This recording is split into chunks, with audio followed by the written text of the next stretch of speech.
Have you ever wondered who are the top 10 expat YouTube channels that talk about life in the Philippines? Channels that are by actual expats who can give you an idea of what to expect when visiting or moving to the Philippines because they've done it themselves. Someone who had the courage to leave their home country with the hope to live a more fulfilled life in the Philippines, and who is willing to share their experiences and why they decided to go there. Many of us have lots of questions about life in the Philippines. Some of us are wanting to make a change, as things are just not what they used to be in our home country. It just feels like things are changing. Maybe we're heading to retirement. Maybe all of a sudden late in life we find ourselves single again, and we're looking for an opportunity to create a better life or stretch our dollars even further. Well, fortunately, there are a group of expat vloggers who focus on answering these questions for us. So hi there, I'm Eric, and welcome to my Island Expats channel. After the initial episode to launch this channel, I now focus on YouTube channels who are actual expats from another country. That's why I cover the most popular expat channels and focus on topics, news, and events for the community that wants to visit, retire, or live in the Philippines. I've traveled to the Philippines for the last 10 years for both business and pleasure. On this channel, I also cover the personalities behind these expat channels and what makes their channel and style interesting to watch. Sort of like this story behind the story, with the intent to keep my videos interesting. My goal is to give you an idea who to follow, where they focus, and some interesting conversations along the way, hopefully saving you quite a bit of time. Amazing. I mean, you are breathing down Filipino P's neck here. You are really killing it.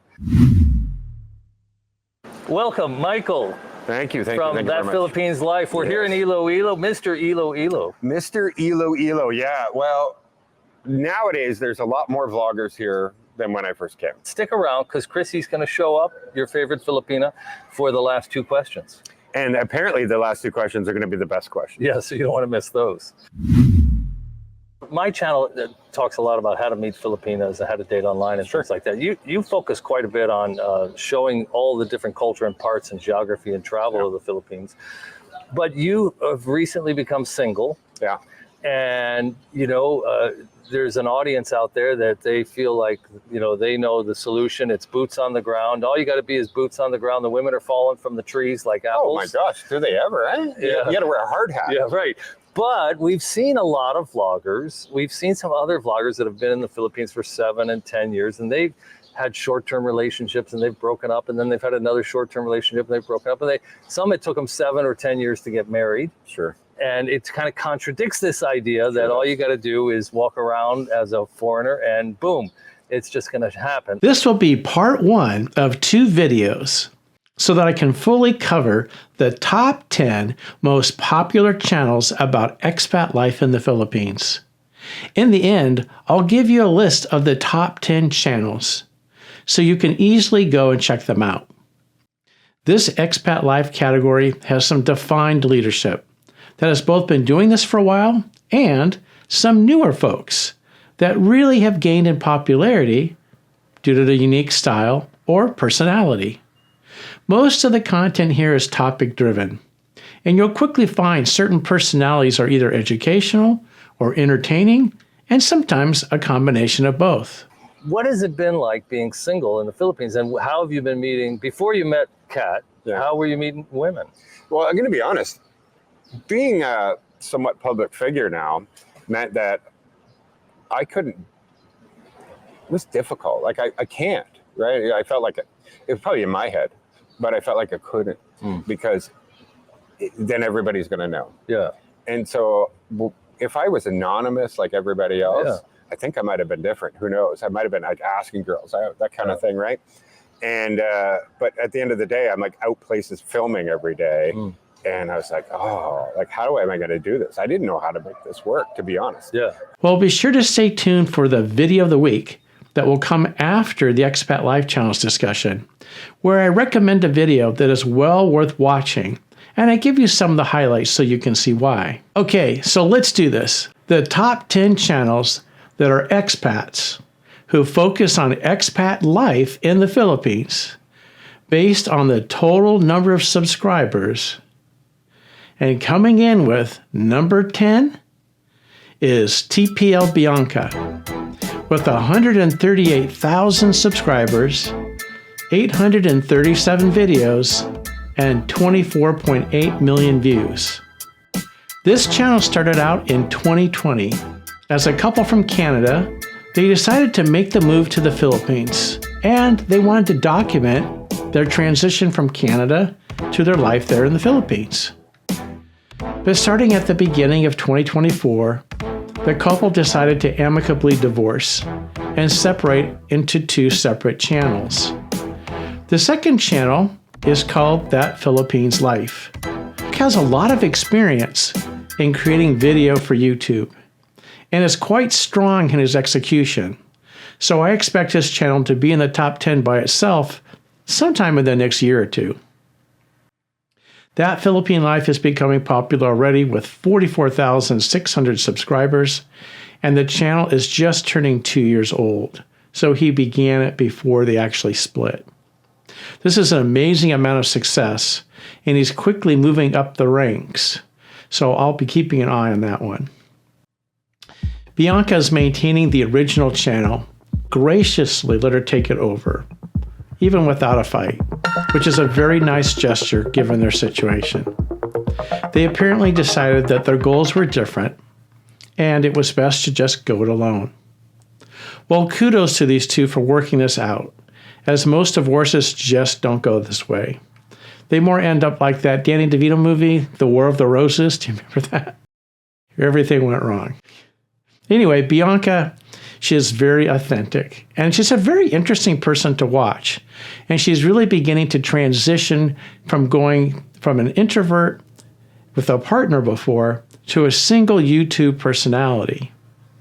The more she shows who she is on camera, and the more she kind of becomes comfortable with that, the more interesting she's already becoming to watch.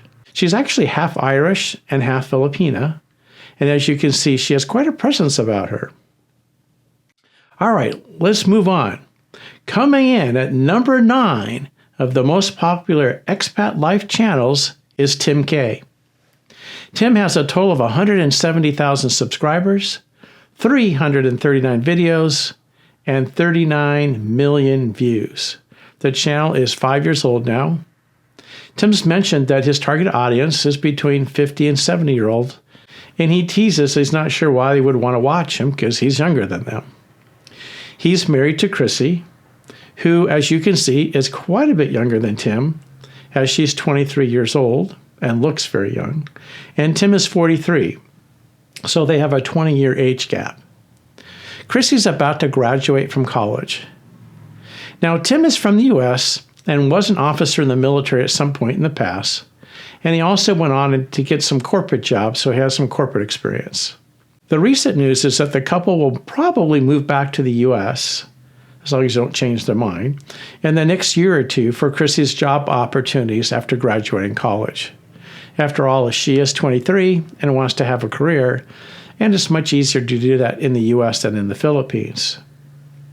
Tim's style is to use a GoPro for a camera, especially when he's on his motorcycle, and then he has a special mic that he's outfitted for the helmet.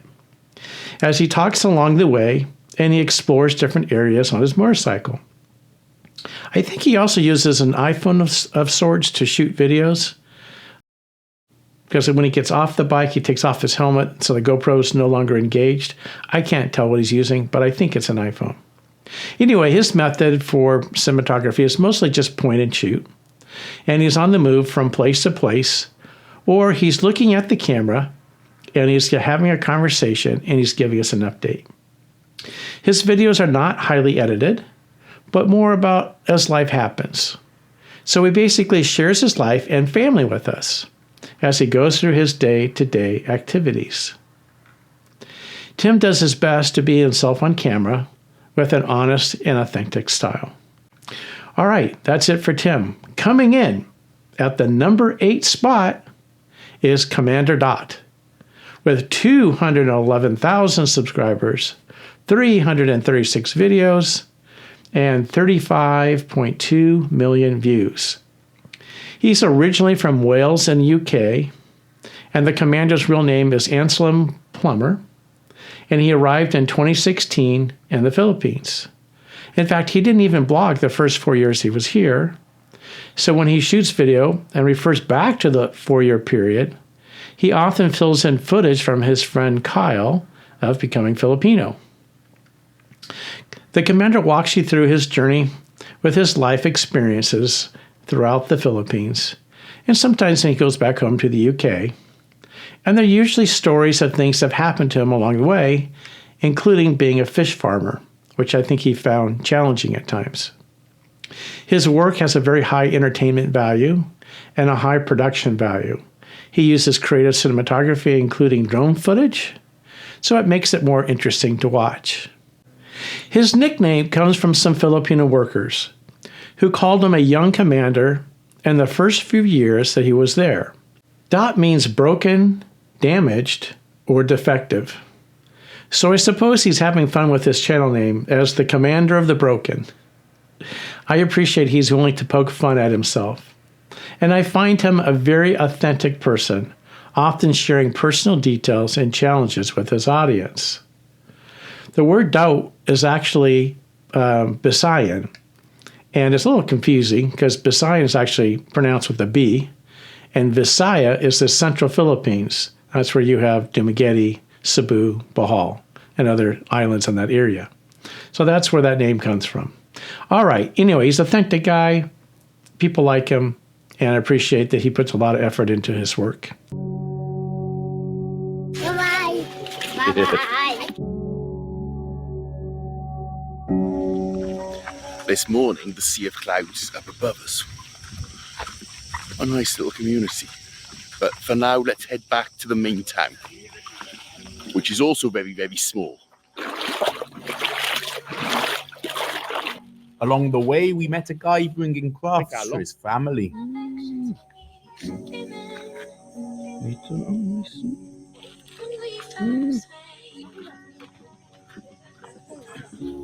The peace and the serenity I found here all along, even with the modern noises of the poblacion, are still here, in the fog, this morning.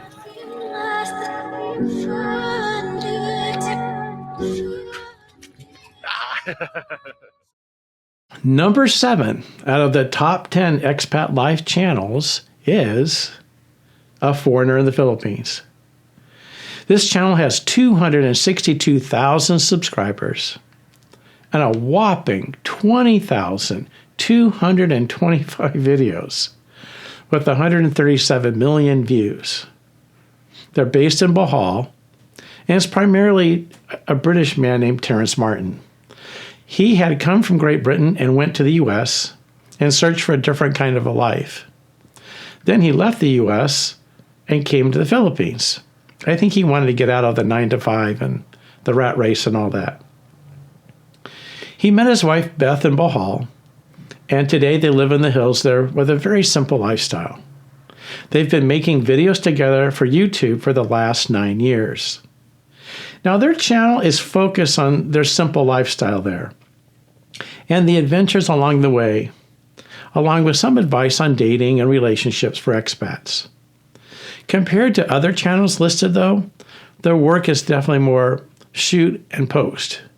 So mostly not polished, not edited, and not produced content. Just turning on the camera and capturing whatever is happening in that moment for wherever they happen to be.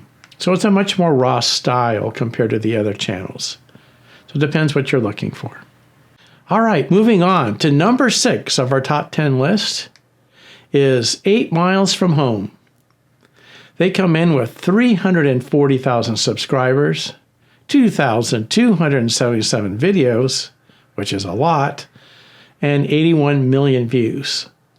This channel is about a couple that has been living abroad for the last 12 years. They're originally from the UK, and then they went abroad to Thailand, and then from there to Portugal, back to the UK, back to Portugal one more time, and then came over to Siargao on vacation a couple of days before the lockdown. And they got locked down on the island. They've now stayed there for 4 years and consider it their home. Their style is more of a family vlog, as they have a daughter. In fact, she was born while they were in Portugal, and today she's 7 years old.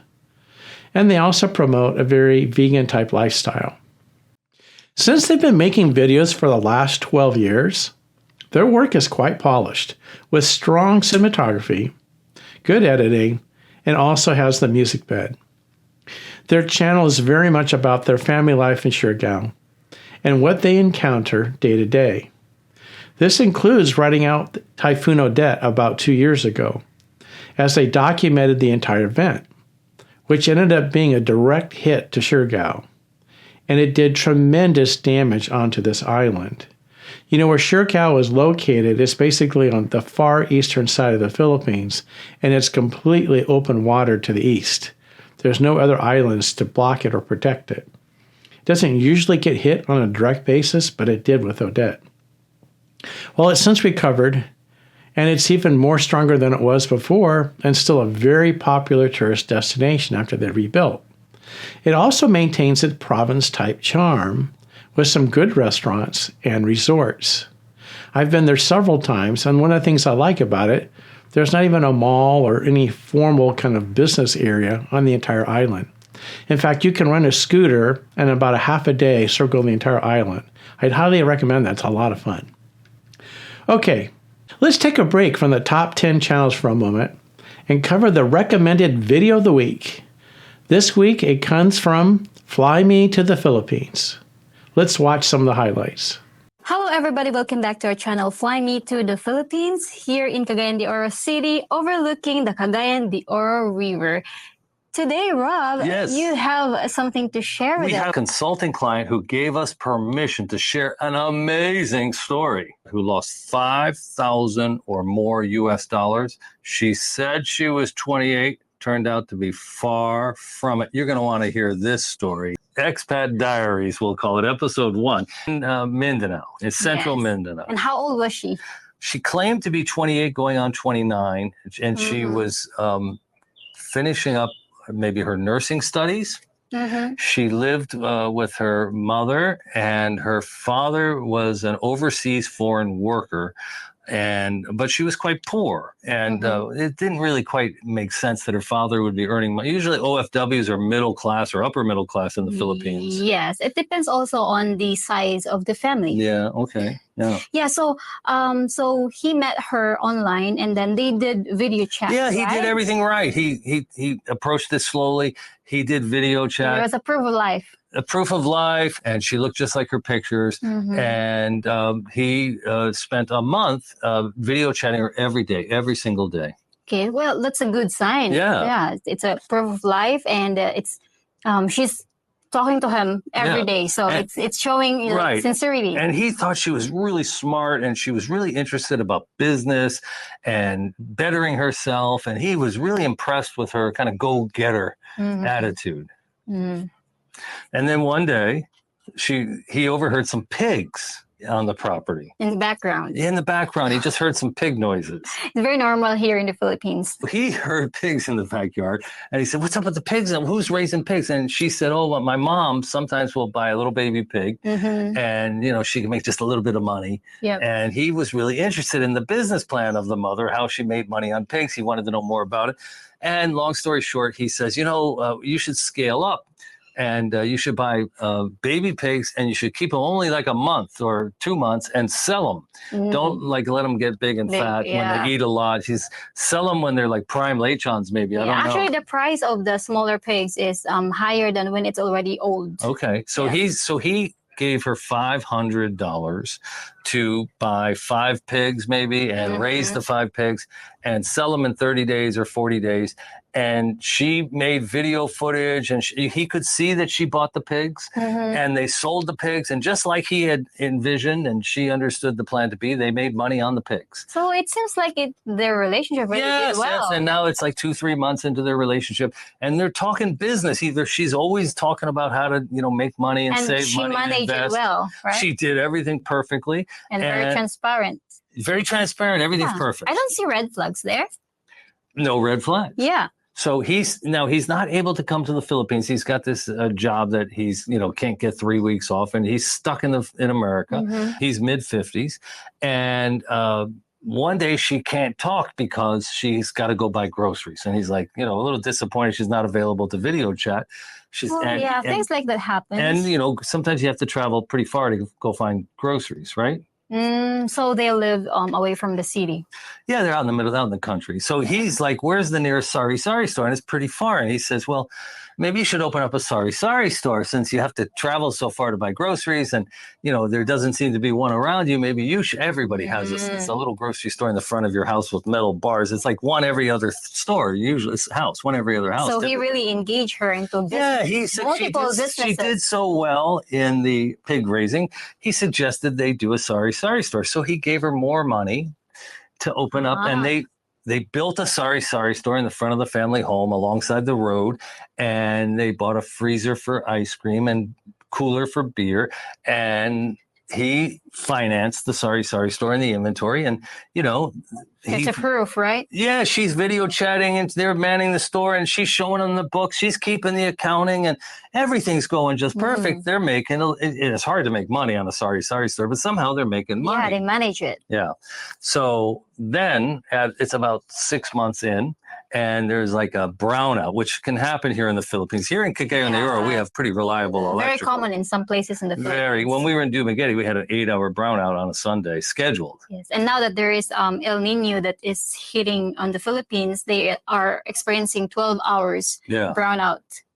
So he's like, well, you should get a generator. That way the ice cream won't melt and you'll have cold beer, and people will hear that you have cold beer and your ice cream hasn't melted, and everyone is going to be miserable, and they'll come to your Sorry store. Let's get a generator and we'll do more business. And she's like, oh yeah, she researches the generator. She buys the generator. And sure enough, everybody finds out they have a generator. And on the often and frequent brownouts in that barangay, they're all coming to drink cold beer. Of course. And he said, you have a karaoke machine. That'd be perfect for the Sorry store. So business is booming, so to speak, and everything's going great. Now they've known each other like, 7 months. And everything's going great. Now let's see what happened after that. Yeah, so the mother shows up around 8-9 months and says, "Oh, there's this piece of property down the road on the frontage of the road. It would be perfect for a store. We could have like a grocery store and a rice selling store, and it would be perfect." And sure enough, so they take him there on video. He investigates the land just by video, and they come up with a business plan. And the girl is like a little graduate student, MBA student. She's just talking business. She loves business, everything business. He invests in the store. They open the store and they start doing business. And they're making a little bit. Nobody's getting rich, but they're making money. Everything that he has asked them to do, this girl has kept the books, the accounting. She's enthusiastic, and they put the house in the mother's name, so he doesn't buy the land or lease the store. It's all in the mother's name. And now it's about a year that he's been in this relationship. He's video without meeting in person. Without meeting, but they're talking all the time. They're talking business. They're updating how the store is going, everything. And he has this feeling, and he says to me, when I first met her, I did a very cursory social media investigation. We're always talking about the video we have on Facebook, Trust But Verify. Basically, a lot of guys my age, we don't have Facebook pages. Like if you're recently divorced, you may never have gotten a Facebook page. In my fraternity house, Chrissy, there was like 100 guys, and only 5 of us have Facebook pages. Like 5, 10. It's Yes. just something guys our age don't always do. And they're not too familiar with social media. So we have this thing where we tell you how to reverse engineer. Filipinos tend to have 2 or 3 Facebook pages. And you might want to see who's chatting them and, liking their posts or what other Western men they're talking to. So he just started to investigate online year after. Well, he actually has a military background, and he's he's smarter than the average bear. He did a cursory look. And he didn't see anything, and then he forgot about it because he liked her so much and everything was going so well, and he just relied on the video chat. But not too deep investigation. Right. So now at this point, it's about $5,000+ invested. He started to feel some very, very strong amorous feelings for this girl and this family, and he started to think, wow, this could be like the one. This could be a really long term. I've never really dug into the open source social media that's available. Yeah. And he just started to dig into the Facebook pages and the Instagrams and the TikToks and all the other things that are open source. And he bumped into a very curious thing. Her grandmother appeared on Facebook and had the exact same name as the girl. Grandmother. Isn't that sort of unusual that the grandmother would have the same first name as the girl he's dating? Not common in the Philippines. Not common. That made him really, really suspicious, and he decided he would better rev up his search, and he found a TikTok page of a boy who had interacted with the Facebook. So, you see who's liking and commenting on the Facebook pages, and he followed to that person's page. And from that person's page, he followed to that person's TikTok page. And on that TikTok page, this is the first sign of serious trouble. On that TikTok page, she had written on his TikTok page, "You only come over on weekends to take me to bed." And he's like, ay. So he confronted her and he said, what's up? And she denied it. She cried. She got hysterical. She denied it. She begged him to not believe any of it. And eventually she broke down and admitted everything. That wasn't really her name, that she's been using her grandmother's name. When she broke down and told him the truth, how old do you think she was? This will do it for part 1, as we've covered 5 of the top 10 expat life channels. Please let me know in the comments what you think about the channels so far. Who is your favorite and why? This should lead to an interesting conversation. Be sure to like and subscribe so others can see your comments and we can have a conversation all together. We will continue on next week with part 2, finishing up the top 5 channels, and then include a complete list for you of the entire top channels for your reference. Thanks for watching, and we'll see you at part 2. Thank you.